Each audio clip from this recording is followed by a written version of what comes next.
अस्सलाम स्टूडेंट्स, कैसे हैं आप सब। यकीनन आप सब खैरियत से होंगे। पहले हमने एक्सरसाइज 3.2 डिस्कस की थी जिसमें हमने इनवर्स प्रोपोर्शनल और डायरेक्ट प्रोपोर्शनल की बात की थी। आज हम एक्सरसाइज 3.3 स्टार्ट करने जा रहे हैं। इसके अंदर भी प्रोपोर्शनल ही यूज़ करना है, बस फ़र्क ये है कि यहाँ पे हम थर्ड प्रोपोर्शन का यूज़ करेंगे। ठीक है, तो पहले मैं आपको थर्ड प्रोपोर्शन का थोड़ा सा कंसेप्ट दे दूँ कि थर्ड प्रोपोर्शन क्या होता है। A proportion B, double proportion B proportion C. ठीक है, अब हमने क्या करना है कि सबसे पहले हमने ये चीज़ फाइंड आउट करनी है। इसके बाद जब हमारे पास प्रपोर्शन निकल आएगा तो हम क्या कहेंगे कि प्रोडक्ट ऑफ एक्सट्रीम हमारे पास इक्वल है प्रोडक्ट ऑफ मीन के। ठीक है, तो अब पहले हम ये चीज़ बनाते हैं, उसके बाद हम ये प्रूव करेंगे। ठीक है, तो स्टार्ट करते हैं। ये देखिए हमारे पास ये क्वेश्चन है, इसको हमने पहले उस फॉर्म में कन्वर्ट करना है। तो ये हमारे पास क्या है, इसको हम ए कह देते हैं, इसको बी कह देते हैं। ठीक है, अब हमारे पास सी नहीं है और सी ही हमारे पास थर्ड प्रपोर्शन है। ठीक है, तो सी हम क्या कह देते हैं कि x is a third proportion.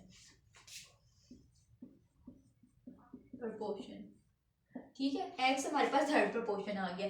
जिस तरह के हमारे पास वेरिएबल्स गिवन होंगे उसी तरह का हमने थर्ड प्रपोर्शन ले लेना। ठीक है, यहाँ पे एक्स वाई के फॉर्म में गिवन थे इसलिए हमने यहाँ पे एक्स ले लिए। तो अब ये हमारे पास थर्ड प्रपोर्शन हमने एक्स ले लिया। अब हमें इसको फॉर्म में कन्वर्ट करना है तो हमारे पास क्या आ जाएगा, ये हमारे पास ए है, ये बी है और ये सी है। ठीक है, तो X minus Y square dot dot B हमारे पास क्या है, एक्स की 3 माइनस वाई की 3 डबल प्रपोर्शनल। ठीक है, डबल प्रपोर्शन हमने यहाँ यूज़ कर दिया। और बी हमारे पास क्या है, एक्स की 3 माइनस वाई की 3 और हमारे पास सी क्या है, एक्स। ये हमारे पास फॉर्म बन गई, ये वाली हमने फॉर्म में कन्वर्ट इसको कर दिया। ठीक है, अब हम क्या करेंगे कि इसका स्क्वायर जो है उसे खोलने से पहले हम क्या करेंगे, प्रोडक्ट ऑफ एक्सट्रीम और प्रोडक्ट ऑफ मीन को इकट्ठा कर देंगे। अब मीन वैल्यू यहाँ पे कौन कौन सी है, बी वाली दरमियान वाली, बी वाली हमारे पास मीन वैल्यू, एक्सट्रीम वैल्यूज हमारे पास सी और ए और सी है। ठीक है, तो हमने इन दोनों को इकट्ठा कर देना है।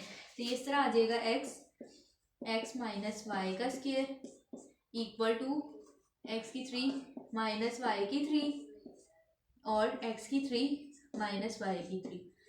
अब ये हमारे पास इक्वेशन सेटिस्फाई होगी। ठीक है, अब हमने क्या करना है कि ये वाला एक्स इधर ही रहने देते हैं, ये वाली टर्म हमारे पास इसको खोल लें। क्योंकि फॉर्मूले के क्या आती है, एक्स माइनस वाई एक्स का square plus X Y plus Y का स्क्वायर। सेम इसमें भी ऐसे ही खुल जाएगा, एक्स माइनस वाई एक्स का square plus X Y plus Y का स्क्वायर। ठीक है, ये टर्म आ गई हमारे पास। ठीक है, और डिवाइड में हमारे पास क्या आ जाएगा, एक्स के साथ ये टर्म मल्टीप्लाई और इसे इधर जाके क्या हो जाएगी, डिवाइड, एक्स माइनस वाई का स्क्वायर। ठीक है, अब हम क्या करते हैं, ये वाली जो स्क्वायर वाली टर्म है इसको हम 2 टाइम भी लिख सकते हैं। ये हमारे पास क्या आ जाएगा, एक्स माइनस वाई एक्स का square plus X Y plus Y का स्क्वायर, एक्स माइनस वाई और क्या टर्म है, एक्स का square plus X Y plus Y का स्क्वायर। डिवाइड में हम क्या लिख सकते हैं, एक्स माइनस वाई है, ये एक्स माइनस वाई का स्क्वायर है तो इसको हम लिख सकते हैं एक्स माइनस वाई और एक्स माइनस वाई। ठीक है, ये वाली टर्म से कैंसिल, ये वाली टर्म से कैंसिल, तो ये दोनों हमारे पास सेम टर्म्स हैं जिसका हम होल स्क्वायर लिख सकते हैं। तो ये हमारे पास होल स्क्वायर आ गया और यही आंसर है। क्वेश्चन नंबर 1 के सारे पार्ट इसी तरह हमने सॉल्व करने हैं जिस तरह मैंने आपको बताया है कि पहले तो हम थर्ड प्रपोर्शन जो है वो लेट कर लेंगे, ये हमने लेट किया है। ठीक है, और उसके बाद हमने ये फॉर्म बनानी है, A dot B double proportion B dot C proportion. ठीक है, अब ये वाली टर्म आ जानी है, फिर प्रोडक्ट ऑफ मीन और प्रोडक्ट ऑफ एक्सट्रीम को हमने इकट्ठा कर लेना है। ठीक है, मीन वैल्यू बी भी आ जाएगी और एक्सट्रीम वैल्यू ए और सी आ जाएगी। तो फिर हमारे पास एक्स की वैल्यू निकाल लेनी और एक्स की वैल्यू हमारे पास ये आ गई और ये हमारे पास आंसर है, यानी हमने थर्ड प्रपोर्शन की वैल्यू निकालनी है। और बाकी मैं क्वेश्चन आपको करवाती हूँ इससे रेलिवेंट।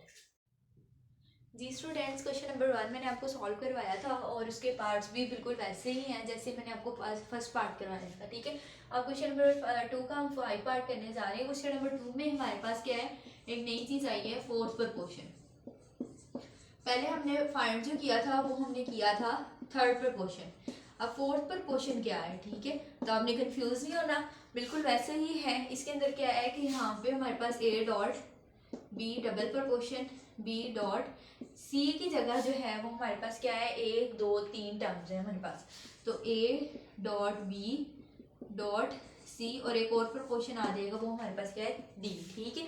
तो अब ए बी सी तो है हमारे पास, डी हमने यहाँ से लेट कर लेना है, एक्स हमारे पास क्या आ जाएगा, पी क्यू फॉर्म में दिया हुआ है तो हम इसको क्या कह देते हैं, क्यू कह लें, पी कह लें या एक्स कह लें, हम एक्स ही कह लेते हैं, ठीक है। एक्स इज फोर्थ प्रपोर्शन, वैसे आप इसको क्यू भी लेट कर सकते हैं, ठीक है, फोर्थ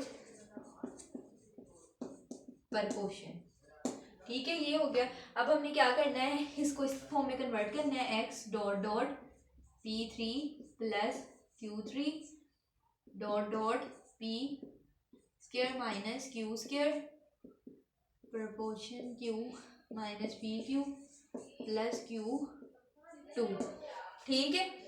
ये हमारे पास सारी टर्म आ गई। अब हमने क्या करना है, प्रोडक्ट ऑफ, जैसे पहले की है, प्रोडक्ट ऑफ मीन और प्रोडक्ट ऑफ एक्सट्रीम को इक्वल कर देना, प्रोडक्ट ऑफ मीन, ठीक है। अब ये हमारे पास आ गया। अब आपको पता है कि प्रोडक्ट ऑफ मीन हमारे पास यहाँ पे क्या है, प्रोडक्ट ऑफ मीन क्या होती है, दरमियान वाली इस वैल्यू इकट्ठी कर देनी है, एक्सट्रीम वैल्यूज लास्ट वाली दो इकट्ठी कर देनी है, उनको मल्टीप्लाई कर देना है। एक्स आ जाएगा हमारे पास, एक्स ये हमारे पास फर्स्ट टर्म है, ये हमारे पास फर्स्ट टर्म है, ये ए है, ये हमारे पास ए है, ये बी है और ये सी है, तो ये ए हमारे पास एज इट इज आ जाएगा, बी हमारे पास ये आना है, ये बी है और ये हमारे पास सी है और ये हमारे पास एक्स है, इस तरह आनी है वैल्यू, ठीक है। तो अब ये और ये दोनों वैल्यूज इकट्ठी हो जाएंगी, P3 प्लस Q3, ठीक है, क्योंकि हमने इस फॉर्मूले के अकॉर्डिंग लेके चलना है, ठीक है, equal to P square minus Q square P square minus P Q plus Q square, ठीक है। अब हमने इसका फॉर्मूला खोल लेना है, तो पहले हम फॉर्मूला खोलने से पहले इसको इक्वालिटी की साइड पे ले जाते हैं, इसको हम एक बार प्लस में और एक बार माइनस में लिख सकते हैं, तो ये इस तरह हम कर लेते हैं, ठीक है। और नीचे क्या आ जाएगा, पी स्क्वायर माइनस, ऊपर पहले इस वैल्यूज को हमने सिंप्लीफाई कर लिया, नीचे आ जाएगा इसका होल स्क्वायर का फॉर्मूला खुल जाएगा, ए क्यूब प्लस बी क्यूब का फॉर्मूला खुल जाएगा, ठीक है। तो वो क्या होता है, P plus Q P square minus P Q plus Q square, ये हमारे पास इसका फॉर्मूला खुल गया, ठीक है। अब ये वाली टर्म इससे कैंसिल, ये वाली टर्म इससे कैंसिल, तो एक्स की वैल्यू हमारे पास क्या आ गई, पी माइनस क्यू, और यही हमारा आंसर है। हमने फोर्थ प्रपोर्शन फाइंड आउट कर लिया। क्वेश्चन नंबर 2 के बाकी पार्ट्स भी इसी तरह ही है, वो आपको अंडरस्टैंड हो जाएंगे।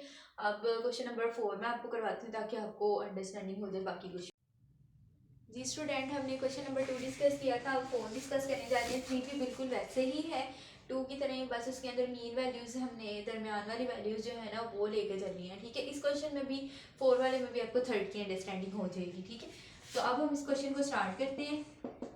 इसके अंदर क्या है कि 12, ठीक है, डॉट डॉट, इस क्वेश्चन में एक्चुअली हमने मीन वैल्यूज लेट करनी है, ठीक है। पहले हम क्या करते थे कि थर्ड प्रपोर्शन या फोर्थ प्रपोर्शन में लास्ट वाली वैल्यू लेट करते थे, ठीक है। इसमें हमने दरमियान वाली मीन वैल्यू लेट करनी है, तो हम क्या करेंगे 3p माइनस 6, ठीक है, और 3p माइनस 6 और डॉट डॉट 27 आ जाएगा, ठीक है।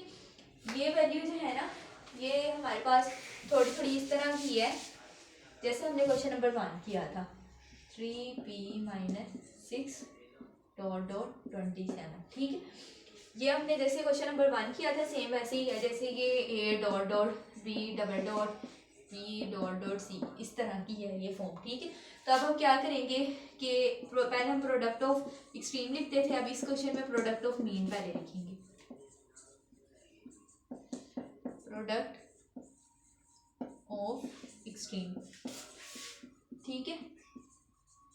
अब यहाँ पे मीन वैल्यू कौन सी है, मीन वैल्यू है ये वाली, दो मीन वैल्यू है और ये वाली हमारे पास क्या है एक्सट्रीम वैल्यू, तो इनको पहले लिख लेते हैं 3 माइनस 6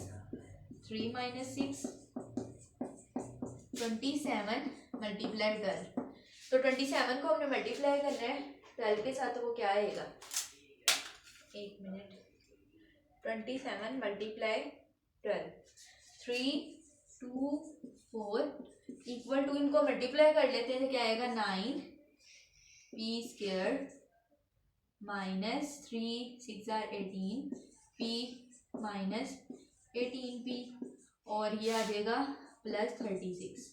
ठीक है, ये टर्म आ जाएगी। अब क्या आएगा 9 पी स्क्वायर माइनस, इन दोनों को करेंगे 18 प्लस 18, तो ये आ जाएगा 36 P plus 36 minus 3 2 4 equal to 0। असल में हमने इसके अंदर p की वैल्यू फाइंड आउट करनी है। ठीक है, तो 9 पी स्क्वायर माइनस 36 पी, अब इन दोनों को करेंगे तो क्या आ जाएगा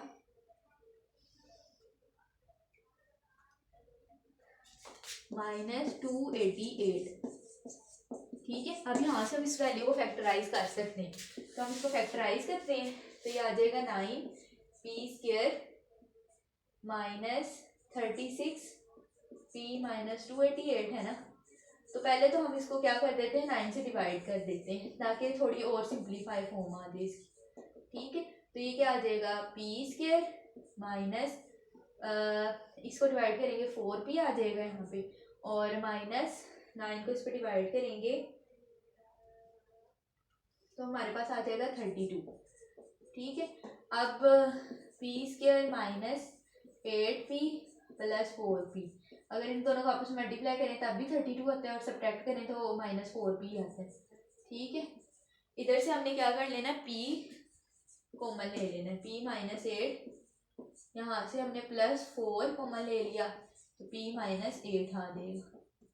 ठीक है, अब यहाँ पे p -1 तो 4 आ गया और एक फैक्टर आ जाएगा p -8, एक p की वैल्यू हमारे पास ये आ जाएगी और एक p की वैल्यू हमारे पास ये आ जाएगी, p = 4 और एक आ जाएगा p = 8, और यही हमारा आंसर है। और बाकी क्वेश्चन भी इसी तरह करने हैं। अगर आपको ये स्टेप नहीं समझ आता तो आप कमेंट सेक्शन में पूछ सकते हैं। Okay, that's all. ओके, अल्लाह हाफिज़।